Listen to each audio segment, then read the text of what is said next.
Assalamualaikum warahmatullahi wabarakatuh. Perkenalkan, aku Siti Rahmali Armi dengan NIM 24060150. Baik, di sini aku mempresentasikan bab 9 pengantar fluktuasi ekonomi. Siklus bisnis. Perlu diketahui, siklus bisnis adalah fluktuasi jangka pendek dalam output dan kesempatan kerja atau employment. Pada bab-bab sebelumnya, kita mengembangkan siklus-siklus teori untuk menjelaskan bagaimana perekonomian bergerak dalam jangka panjang. Sekarang kita akan mencoba memahami bagaimana perekonomian bergerak dalam jangka pendek. Di sini ada GDP dan komponen-komponennya. GDP adalah tempat pertama untuk mulai ketika menganalisis siklus bisnis, karena merupakan ukuran terbesar dari kondisi perekonomian. Yang kedua, ada Biro Penelitian Ekonomi Nasional atau NBER. Adalah penentu resmi di dalam Amerika Serikat apakah perekonomian mengalami resesi. Resesi biasa didefinisikan oleh suatu periode di mana ada dua penurunan berurutan pada GDP real. Dalam resesi, baik konsumsi dan investasi menurun, namun investasi dalam tanda kutip perlengkapan bisnis, konstruksi, perumahan baru, dan inventaris bahkan lebih riskan terhadap penurunan.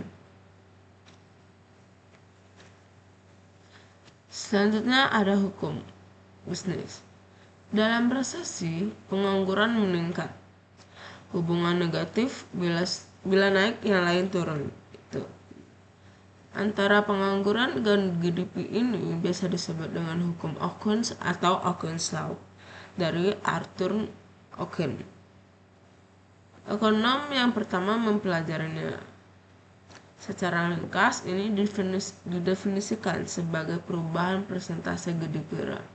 Rumusnya, 3,5% kurang 2 dikali perubahan tingkat pengangguran. Jika tingkat pengangguran tetap sama, GDP real tumbuh sekitar 3,5%. Untuk setiap poin persentase, kondisi pengangguran meningkat. Pertumbuhan GDP real biasanya turun sekitar 2%. Jadi, jika tingkat pengangguran naik 5-8%, maka GDP real akan menjadi perubahan persentase GDP real menjadi 3,5% dikurang 2 dikali 8% dikurang 5%. Jadi sama dengannya min 2,5%. Dalam kasus ini, GDP akan turun sekitar 2,5%, mengindikasikan bahwa perekonomian sedang mengalami resesi. Dalam indikator ekonomi utama, banyak ekonom dalam bisnis dan pemerintah memiliki peran meramalkan fluktuasi jangka pendek perekonomian. Salah satu cara yang para ekonom gunakan untuk meramal adalah melihat indikator utama atau leading indicators. Setiap bulan, Conference Board atau sebuah kelompok riset ekonomi swasta mengumumkan indeks dari indikator-indikator ekonomi utama yang terdiri dari 10 seri data. Baik, di slide ini kita bahas indikator utama yang digunakan untuk memproduksi kondisi ekonomi di masa depan. Jadi ini bukan kondisi sekarang, tempatnya itu ini sinyal awalnya. Yang pertama adalah hari kerja rata-rata per minggu kerja produksi di industri manufaktur. Ini dalam pengertian kalau jam kerja naik, perusahaan lagi butuh produksi lebih. Kalau ekonomi mau naik, kalau turun, tandanya demand melemah. Yang kedua ada klaim mingguan awal rata-rata untuk asuransi pengangguran. Semakin banyak orang mengklaim pengangguran, maka ekonomi artinya lagi jelek. Kalau ekonomi itu kalau lagi turun, tandanya kondisi tenaga kerja membaik. Selanjutnya, pesanan baru, barang konsumen dan material disesuaikan. Kalau pesanan naik, orang yang lagi bekerja banyak. ekonomi lagi ekspansi. Yang keempat, ada pesanan baru atau barang modal non pertahanan. Ini adalah indikator investasi bisnis. Naik sama dengan perubahan ekonomi, optimis sama masa depan. Selanjutnya, kinerja produsen atau biasanya kita lihat kecepatan pengiriman barang. Kalau lambat, permintaan lagi tinggi, ekonomi lagi panas-panasnya.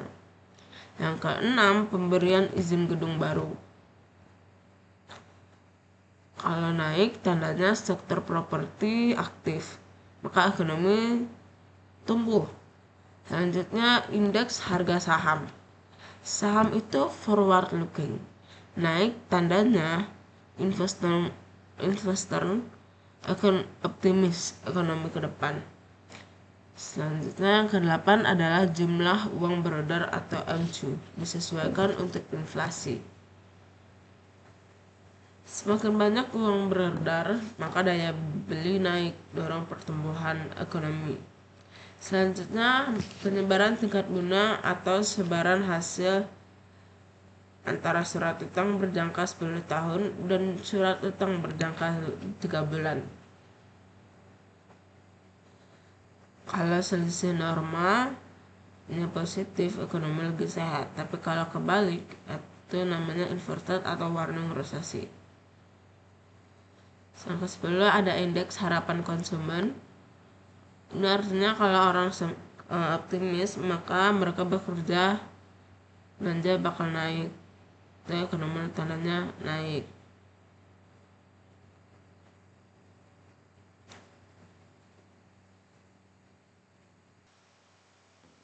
Selanjutnya pada slide ini kita membahas horizon waktu dalam makroekonomi. Intinya ada satu pertanyaan penting. Kenapa teori klasik berlaku di jangka panjang tapi tidak di jangka pendek? Kenapa? Jawabannya, kalau di jangka ada di perilaku harga. Kalau di jangka panjang, harga itu fleksibel. Artinya, ada perubahan permintaan atau penawaran, harga langsung menyesuaikan. Makanya, ekonomi cenderung kembali ke kondisi normal atau full employment. Kalau jangka pendek, artinya harga itu kaku atau sticky. Harga tidak langsung berubah karena ada kontrak, kebijakan perusahaan, atau faktor lain. Jadi, kalau ada shock ekonomi, dampaknya bisa ke output dan pengangguran. Kesimpulannya, perbedaan fleksibel harga ini bikin dampak kebijakan ekonomi beda antara jangka pendek dan jangka panjang. Selanjutnya, kita lihat bagaimana hal ini bisa terjadi.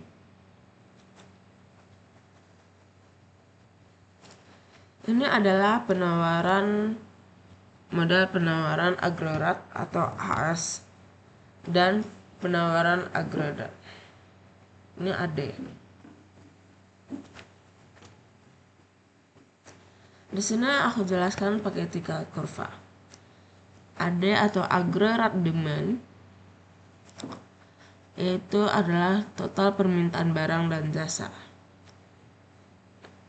Yang ketiga, SRAS atau short run aggregate supply, artinya penawaran jangka pendek atau harga masih kaku.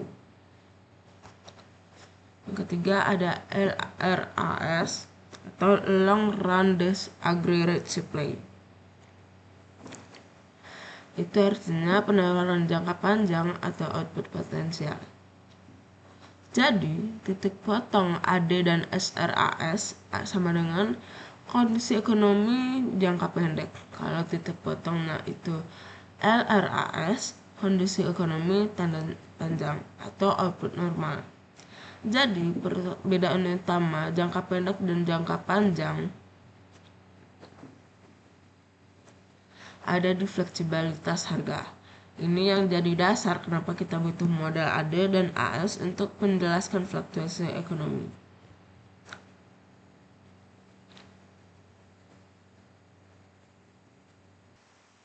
Pada slide ini masuk pada model makroekonomi AD AS.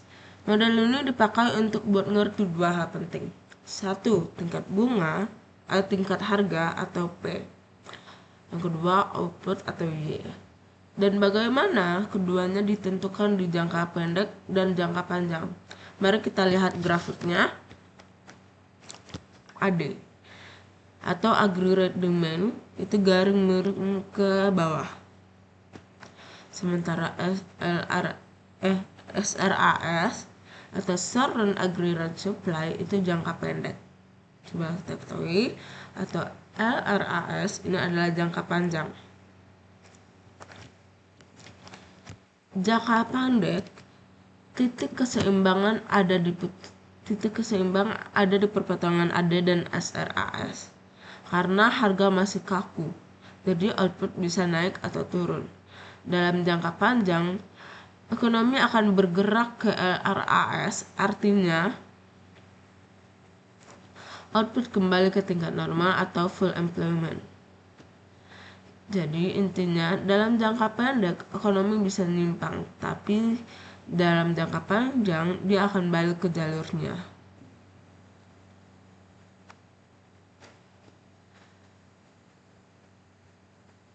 Lalu ada permintaan agregat. Permintaan agregat adalah hubungan antara jumlah barang atau jasa yang diminta dengan tingkat harga tertentu. Artinya semakin rendah harga, orang makin banyak yang beli, output naik. Maka dikaitkan dengan teori kuantitas uang.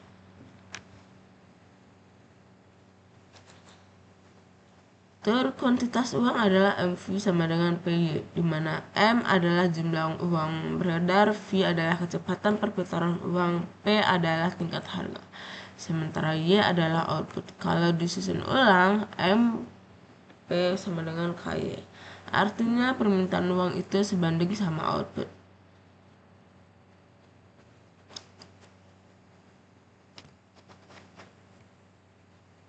Tidak realistis, namun asumsi yang memudahkan yaitu perputaran uang adalah konstan. Juga memahami persamaan ini, ingat, persamaan kuantitas dapat ditulis ulang dalam istilah penawaran dan permintaan untuk keseimbangan uang real, yaitu MP sama dengan MP sama dengan KY. Jadi, dimana K1 per V adalah parameter penentu berapa banyak uang orang ingin pegang setiap dolar pendapatan.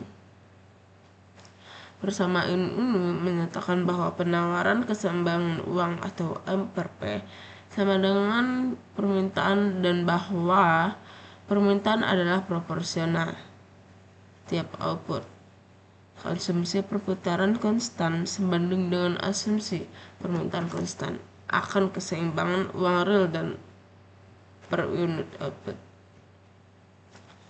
Jadi AD dan AS ini membantu kita melihat bagaimana shock ekonomi mempengaruhi output dalam jangka pendek. Tapi dalam jangka panjang, ekonomi akan kembali ke kapasitas normalnya.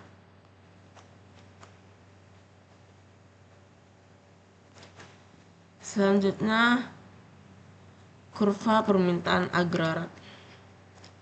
Kurva permintaan agregat atau AD menunjukkan hubungan negatif antara tingkat P, tingkat harga, dan jumlah barang yang jasa yang diminta. Digambarkan untuk nilai jumlah uang beredar. Kurva ini miring ke bawah. Semakin tinggi tingkat harga, semakin rendah juga tingkat keseimbangan real MP. Karena makin rendah jumlah uang dan jasa yang diminta, seiring tingkat harga menurun, kita bergerak ke bawah sepanjang kurva AD. Tiap perubahan M atau V akan menggeser ke kurva AD. Ingat, permintaan output real bervariasi berbanding terbalik dengan tingkat harga. Kalau Y naik, maka MV dan atau harga turun. Lalu mengapa kurva permintaan agregat miring ke bawah? Coba kita pikirkan tentang penawaran dan permintaan keseimbangan uang real. Jika output tinggi, orang terlibat transaksi lebih banyak dan butuh keseimbangan real atau MP lebih tinggi. Untuk jumlah uang beredar M, maka M tetap. Keseimbangan real lebih tinggi berdampak tingkat harga lebih rendah. Sebaliknya, jika tingkat harga lebih rendah, keseimbangan real lebih tinggi. Tingkat keseimbangan real lebih tinggi memungkinkan volume transaksi yang lebih besar, yang berarti jumlah output yang diminta lebih besar. Selanjutnya, lebih banyak tentang kurva permintaan agregat. Kurva permintaan agregat digambar untuk nilai tertentu dari jumlah uang beredar. Dengan kata lain, ini menyatakan kombinasi-kombinasi yang mungkin dari P dan Y untuk nilai M tertentu. Jika bank sentral mengubah jumlah uang beredar, maka kombinasi yang mungkin dari P dan Y berubah, yang berarti kurva agregat bergeser. Bagaimana kita lihat? Ini adalah pergeseran kurva permintaan. Jumlah uang beredar atau M mengurangi nilai output PY nominal. Untuk tiap harga P tertentu, outputnya jadi lebih rendah. Jadi penurunan jumlah uang beredar menggeser AD ke dalam AD dan AD. Selanjutnya ada pergeseran kurva permintaan. Peningkatan jumlah uang beredar M maka meningkatkan nilai output ekonomi nominal atau PY. Untuk tiap harga P tertentu, output Y jadi lebih tinggi. Jadi peningkatan jumlah uang beredar menggeser kurva AD dari keluar dari AD ke AD. Selanjutnya yaitu penawaran agregat.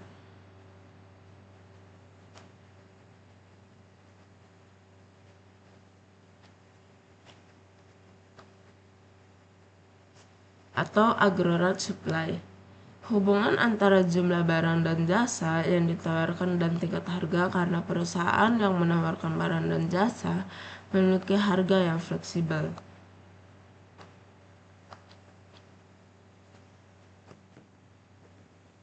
Dalam jangka panjang, tapi harga kaku dan dalam jangka pendek.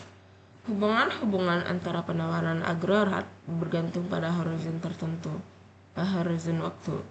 Ada dua kurva penawaran agregat berbeda, yaitu kurva penawaran agregat jangka panjang atau Long Agregat Supply Curve atau LRAS, dan kurva penawaran agregat jangka pendek Short Run Agregat Supply Curve atau SRAS.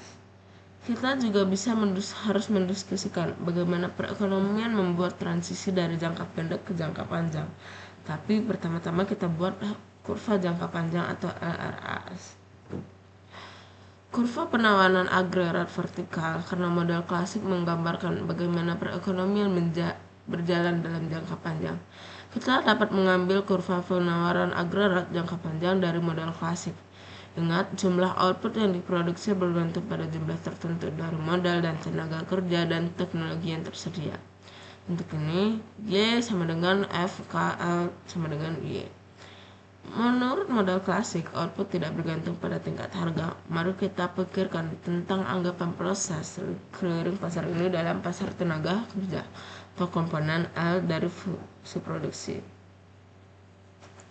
Clearing dalam pasar tenaga kerja, kita mulai pada kesempatan kerja penuh N, yaitu dengan upah WP. Sekarang kita lihat bagaimana para pekerja ketika ada kenaikan tiba-tiba pada tingkat harga, pada upah real baru yang lebih rendah ini mengurangi jam kerja.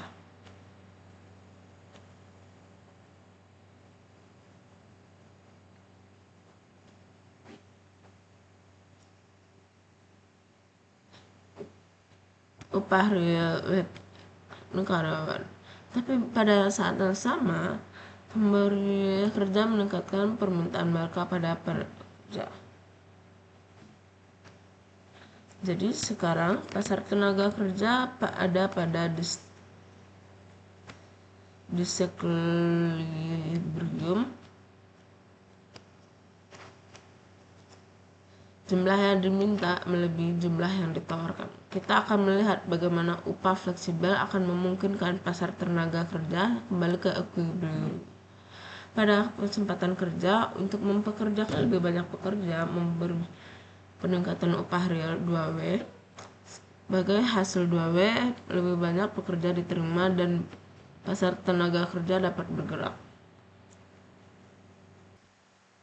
Jadi sekarang pasar tenaga kerja ada pada disequilibrium di mana jumlah yang diminta lebih besar dari jumlah yang ditawarkan.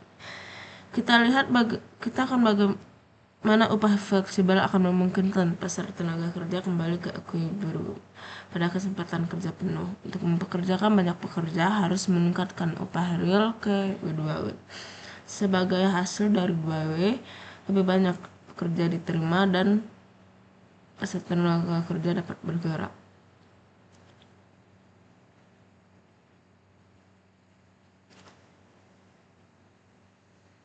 Mekanisme yang baru kita telah akan membantu untuk membantu kurva jangka pendek, penawaran jangka panjang. Kurva vertikal mengatakan bahwa perubahan tingkat harga tidak akan berdampak lama pada tingkat kerja penuh. Selanjutnya,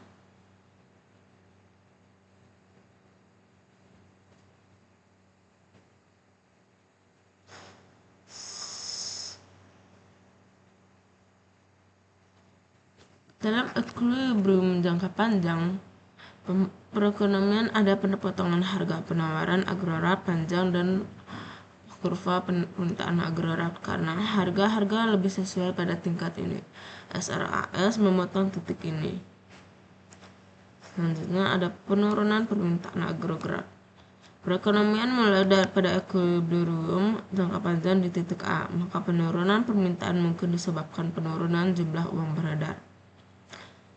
Penggeser perekonomian dari titik A ke titik B, di mana output di bawah tingkat lainnya seiring harga turun perekonomian pilih dari resesi, bergerak dari titik B ke titik C.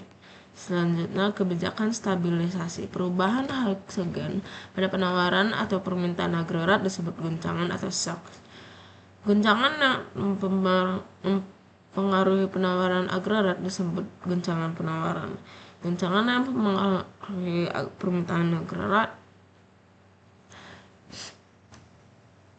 guncangan permintaan, yaitu demand shock.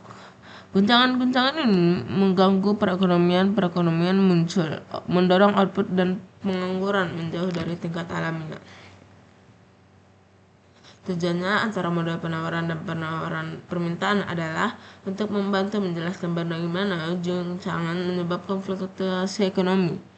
Ekonomi memakai istilah kebijakan stabilisasi atau stabilizing policy, merujuk pada aksi kebijakan yang diambil untuk mengurangi tekan fluktuasi jangka pendek. Kalau kita lihat ini adalah guncang permintaan agregat. Kenaikan permintaan agregat diakibatkan oleh permintaan perputaran uang, menggerakkan perekonomian dari titik A ke titik B, di mana output di atas tingkat alaminya. Seiring harga naik, output berangsur-angsur kembali ke tingkat alaminya. Selanjutnya ada guncangan penawaran agregat.